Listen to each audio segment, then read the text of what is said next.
വാസനാവികൃതി വേങ്ങയിൽ കുഞ്ഞിരാമൻ നായനാർ. രാജശിക്ഷ അനുഭവിച്ചിട്ടുള്ളതിൽ എന്നെപ്പോലെ ഭാഗ്യഹീനന്മാരായി മറ്റാരും ഉണ്ടായിട്ടില്ല. എന്നേക്കാൾ അധികം ദുഃഖം അനുഭവിച്ചവരും അനുഭവിക്കുന്നവരും ഇല്ലെന്നല്ല ഞാൻ പറയുന്നത്. എന്നാൽ എന്നെപ്പോലെ വിഡ്ഢിത്തം പ്രവർത്തിച്ച് ശിക്ഷായോഗ്യന്മാരായി വന്നിട്ടുള്ളവർ ചുരുക്കമായിരിക്കും. ഇങ്ങനെയാണ് കഥ തുടങ്ങുന്നത്. വാസനാവികൃതി എന്നുള്ള കഥ ഒരു കള്ളൻ്റെ കഥയാണ്. മലയാളത്തിലെ ആദ്യത്തെ ചെറുകഥ എന്നുള്ള പേരിൽ അറിയപ്പെടുന്ന കഥയും കൂടിയാണ്. അപ്പം അങ്ങനെയുള്ള വാസനാവികൃതി എന്ന് പറയുന്ന കഥയുടെ തുടക്കമാണ് ഇപ്പോൾ നമ്മൾ പറഞ്ഞത്. അപ്പോൾ രാജശിക്ഷ അനുഭവിച്ചിട്ടുള്ളവരിൽ എന്നെപ്പോലെ ഭാഗ്യഹീനന്മാരായി ആരുമുണ്ടാവില്ല എന്ന് പറഞ്ഞിട്ടാണ് തുടക്കം. അപ്പോൾ സ്വഗതാഖ്യാന രീതി എന്നാണ് ഈ തരത്തിലുള്ള കഥ പറച്ചിലിന് പറയുന്നത്. സ്വയം തന്നെ പറയുക, ആ ഒരു രീതിയാണ് സ്വീകരിച്ചിട്ടുള്ളത്. അപ്പോൾ രാജശിക്ഷ അനുഭവിച്ചിട്ടുള്ളവരിൽ ഭാഗ്യഹീനന്മാരായിട്ട് ഇദ്ദേഹത്തെ പോലെ ആരും ഉണ്ടാവില്ല എന്നാണ് പറയുന്നത്. അപ്പോൾ പിന്നെ ഇദ്ദേഹത്തെക്കാളും ദുഃഖം അനുഭവിക്കുന്നവരുണ്ടാവാം, പക്ഷേ ഇതുപോലെ വിഡ്ഢിത്തം പ്രവർത്തിച്ചിട്ട് ശിക്ഷ അനുഭവിക്കേണ്ടി വന്നവർ ചുരുക്കമായിരിക്കുമെന്ന് പറയണം. എന്നിട്ട് കഥയുടെ ബാക്കി വരുന്നത് അതാണ് അദ്ദേഹത്തിൻ്റെ സങ്കടം. ദൈവം വരുത്തുന്ന ആപത്തുകളെ അനുഭവിക്കുന്നതിൽ അപമാനമില്ല. അധികം ബുദ്ധിയുള്ള പോലീസ് ഉദ്യോഗസ്ഥന്മാരാൽ തോൽപ്പിക്കപ്പെടുന്നതും സഹിക്കാവുന്ന സങ്കടമാണ്. താൻ തന്നെ ആപത്തിനുള്ള വല കെട്ടി ആ വലയിൽ ചെന്നു ചാടുന്നത് ദുസ്സഹമായിട്ടുള്ളതല്ല എന്നു മാത്രവുമല്ല, കുടുങ്ങുന്ന ഒരു കെണിയാണെന്ന് ബുദ്ധിമാന്മാരായ കുട്ടികൾക്കും കൂടി അറിയാവുന്നതായിരുന്നതിനാൽ പിന്നെയുണ്ടാകുന്ന സങ്കടത്തിന് ഒരതിരും ഇല്ല എന്നാണ് പറയുന്നത്. അപ്പോൾ ഇതാണ് അവമാനം എന്ന് പറയുന്നത് എന്നാണ് കഥാനായകനായിട്ടുള്ള കള്ളൻ പറഞ്ഞു വെച്ചിട്ടുള്ളത്. അതായത് ഇങ്ങനെ ചെയ്തു കഴിഞ്ഞാൽ അതൊരു കെണിയാവുന്ന ഏതൊരാൾക്കും ഒറ്റ നോട്ടത്തിൽ തന്നെ മനസ്സിലാവും. എന്നിട്ട് പോലും കള്ളനാവുമ്പോൾ അത്യാവശ്യത്തിൽ കൂടുതൽ കൂർമ്മ ബുദ്ധി ഉണ്ടാവണമല്ലോ. അപ്പം അങ്ങനെയുള്ള ഒരാൾ ഇത്തരത്തിലുള്ള ഒരു വിഡ്ഢിത്തം പ്രവർത്തിച്ചു, എന്നിട്ട് അതിൻ്റെ ഭാഗമായിട്ട് ശിക്ഷ അനുഭവിക്കേണ്ടി വന്നു എന്നുള്ളതാണ് തൻ്റെ ഏറ്റവും വലിയ സങ്കടം എന്ന് കള്ളനിങ്ങനെ പറയുക. ഇനി അദ്ദേഹത്തിൻ്റെ ആ ഒരു സാഹചര്യങ്ങളെക്കുറിച്ചാണ് പറയുന്നത്. എൻ്റെ വീട് കൊച്ചി ശീമയിലാണ്. കാടരികായിട്ടുള്ള ഒരു സ്ഥലമാണെന്നു മാത്രമേ ഇവിടെ പറയാൻ വിചാരിക്കുന്നുള്ളൂ. ഒരു തറവാട്ടിൽ ഒരു താവഴിക്കാർ കറുത്തും വേറൊരു താവഴിക്കാർ വെളുത്തും കണ്ടിട്ടുള്ള അനുഭവം നിങ്ങൾക്കുണ്ടായിരിക്കണം. എൻ്റെ തറവാട്ടിലും ഇതുപോലെയാണ്. എന്നാൽ നിറഭേദമുള്ളത് ദേഹത്തിനല്ല, മര്യാദയ്ക്കാണ്. അപ്പോൾ ഇനി അദ്ദേഹത്തിൻ്റെ കുടുംബത്തെക്കുറിച്ചോ സാഹചര്യങ്ങളെക്കുറിച്ചൊക്കെ പറയണം. അപ്പോൾ കൊച്ചി ശീമയിലാണ് അദ്ദേഹത്തിൻ്റെ വീട്. ഇനി ആ വീടിനെ കുറിച്ച് പറഞ്ഞു, കാടരികായിട്ടുള്ള പ്രദേശമാണ്, കാടിൻ്റെ അടുത്താണ് ഈ പ്രദേശം എന്ന് പറയും. കൊച്ചി ശീമ എന്ന് പറഞ്ഞാൽ കൊച്ചി പ്രദേശം, കൊച്ചിയുടെ അടുത്ത്. അപ്പോൾ ഇനി ആ തറവാടിനെ കുറിച്ച് പറഞ്ഞു. ചില തറവാടുകളിൽ ഒരു താവഴിക്കാർ വെളുത്തിട്ടും വേറൊരു താവഴിക്കാർ കറുത്തിട്ടുണ്ടാവാം. അങ്ങനെ ജ്യേഷ്ഠാനുജന്മാരുടെ മക്കൾക്ക് ഇത്തരത്തിലുള്ള വ്യത്യാസങ്ങളൊക്കെ ഉണ്ടാകുമല്ലോ. അപ്പോൾ ഇവിടെ അങ്ങനെ അവരുടെ നിറത്തിനായിരുന്നില്ല വ്യത്യാസം, സ്വഭാവത്തിനായിരുന്നു എന്ന് പറയാം. അതും മര്യാദയ്ക്കായിരുന്നു എന്നാണ് പറയുന്നത്.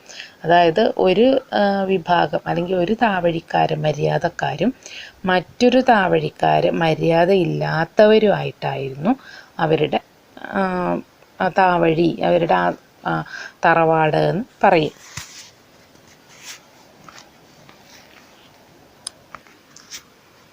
എല്ലാ കാലത്തും ഒരു വകക്കാരെ മര്യാദക്കാരും മറ്റേ വകക്കാരെ അമര്യാദക്കാരും ആയിട്ടാണ്. അപ്പോൾ ഈ വേർതിരിവ് ഇന്നും ഇന്നലെയുമായിട്ട് തുടങ്ങിയതല്ല, കാരണവന്മാരുടെ കാലത്തെ ഉള്ളതാണ്. അപ്പോൾ അമര്യാദ താവഴിയിലാണ് എൻ്റെ ജനനം എന്നാണ് അദ്ദേഹം പറയുന്നത്. മര്യാദക്കാരും അമര്യാദക്കാരുമായിട്ടുള്ള 2 താവഴി ഉണ്ടായിരുന്നത്. അതിൽ അമര്യാദക്കാരുടെ താവഴിയിലാണ് ഇദ്ദേഹം ജനിച്ചത്.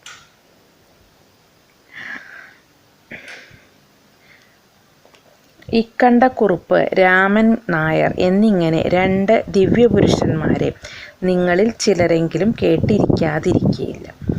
അവരിൽ ആദ്യം പറഞ്ഞ മനുഷ്യൻ എൻ്റെ 4ാം അച്ഛനാണ്. 4 തലമുറ മുമ്പിലത്തെ ഒരമ്മാവനുമാണ്.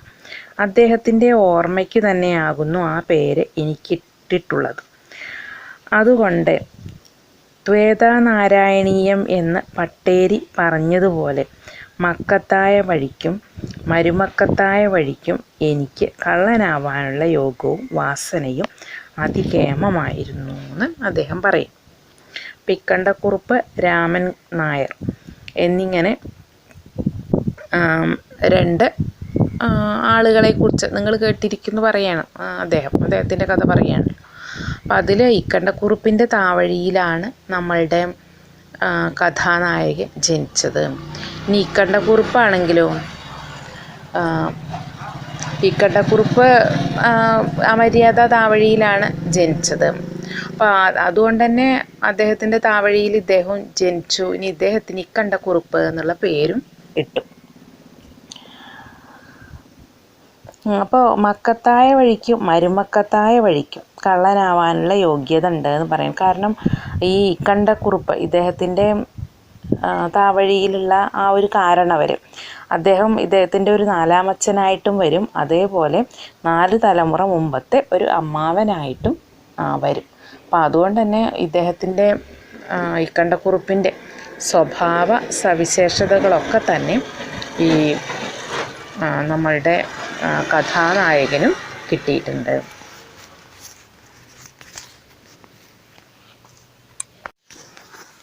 മക്കത്തായ വഴിക്കും മരുമക്കത്തായ വഴിക്കും ഒരു കള്ളനാവാനുള്ള എല്ലാ യോഗ്യതയും ഇക്കണ്ടക്കുറുപ്പിന് കിട്ടിയെന്നാണല്ലോ പറയുന്നത്. അപ്പോൾ പിന്നെ അദ്ദേഹം പറയാണ്, പിന്നെ അദ്ദേഹത്തിൻ്റെ പാരമ്പര്യ മാഹാത്മ്യത്തെ എല്ലാവരും പൂർണ്ണമായും അറിവാൻ വേണ്ടി 4ാം അച്ഛനായ ഇക്കണ്ടക്കുറുപ്പിൻ്റെ മുത്തച്ഛനായിരുന്നു ഇട്ടി നാരായണൻ നമ്പൂതിരി എന്നുകൂടി ഇവിടെ പറയേണ്ടതായി വന്നിരിക്കുന്നു. ഇട്ടി നാരായണൻ നമ്പൂതിരിയുടെ പാരമ്പര്യത്തിൽ വന്നിട്ടുള്ള ആളാണ് ഇക്കണ്ടക്കുറുപ്പ് എന്ന് പറയും.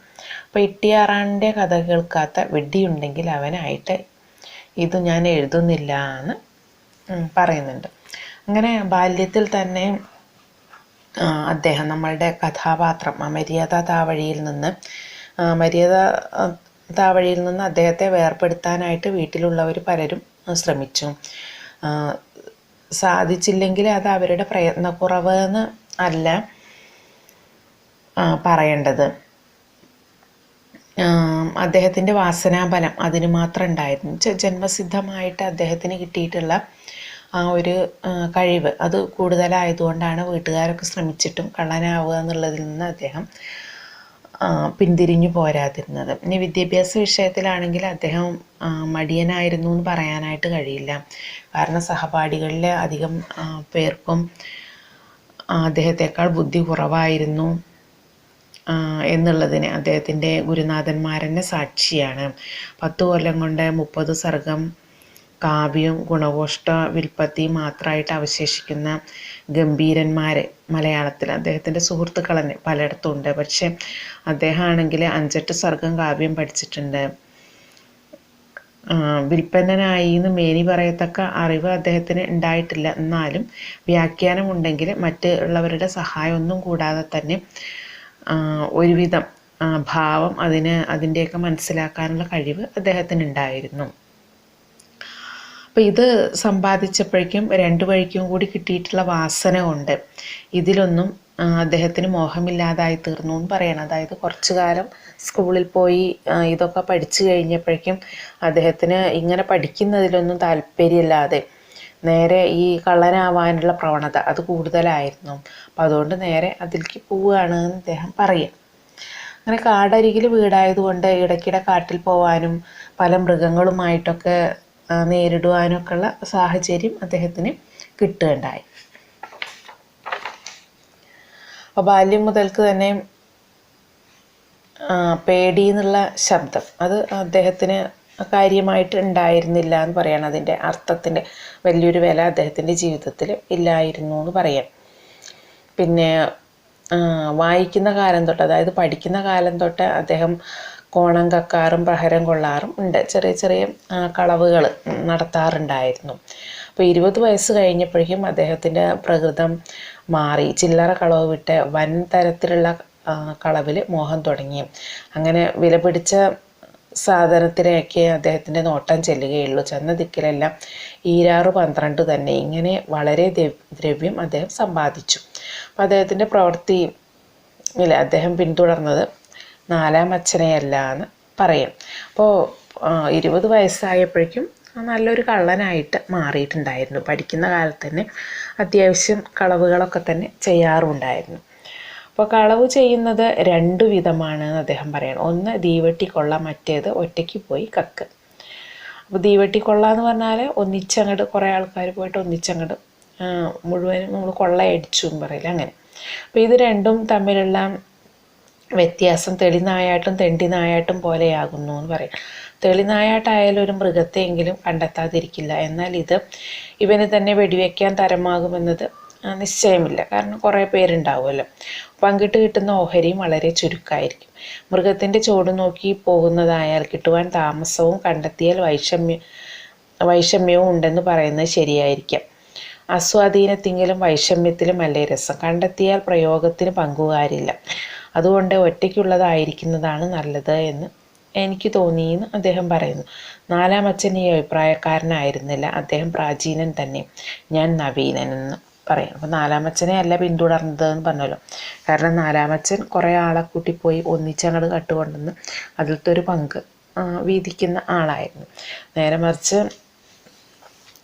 നമ്മളുടെ ഇക്കണ്ടക്കുറുപ്പാവട്ടെ 4-ാം അച്ഛനെ അല്ല ആ കാര്യത്തിൽ പിന്തുടർന്ന് ഒറ്റയ്ക്ക് പോയി കളവ് നടത്തിയിട്ട് അതിൽ നിന്ന് കിട്ടുന്നത് മുഴുവനും എടുക്കുക.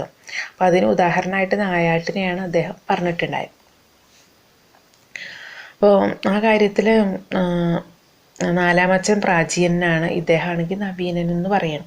അപ്പോൾ ഇട്ടിയാറാണൻ മുത്തച്ഛൻ തിരുമനസ്സുകൊണ്ട് അദ്ദേഹത്തിൻ്റെ മതക്കാരനായിരുന്നു. ഇത്ര വളരെ കാലം മുമ്പ് തന്നെ അദ്ദേഹത്തിന് നവീന ബുദ്ധി ഉണ്ടായിരിക്കുന്നത് വിചാരിക്കുമ്പോൾ ഇദ്ദേഹത്തിനെ അമാനുഷൻ എന്ന് ഇരിങ്ങാലക്കുട ഗ്രാമക്കാർ പറയുന്നത് അത്ര കഷ്ടമല്ല എന്ന് പറയും. ഇട്ടിയാറാണൻ മുത്തച്ഛൻ ഇദ്ദേഹത്തിൻ്റെ പിന്മുറക്കാരൻ. അപ്പോൾ അദ്ദേഹം ഈ കളവ് രീതി സ്വീകരിച്ച ആളാണ്. ഒറ്റയ്ക്ക് പോയിട്ട് കളവ് നടത്തി ഇഷ്ടം പോലെ സമ്പാദിക്കുക എന്നുള്ള ആ രീതിക്കാരനായിരുന്നു. അപ്പോൾ ഇങ്ങനെ പറയണം. അപ്പോൾ പണ്ട് തന്നെ ആ നവീന ബുദ്ധി അദ്ദേഹത്തിന് ഉണ്ടായിരുന്നു. അപ്പോൾ അതുകൊണ്ടാണ് അദ്ദേഹത്തെ ആളുകളൊക്കെ അമാനുഷെന്ന് വിളിച്ചിട്ടുണ്ടായിരുന്നത്. കാരണം കളവ് നടത്താൻ വളരെ വൈദഗ്ധ്യം ഉണ്ടല്ലോ. അപ്പോൾ അതുകൊണ്ട്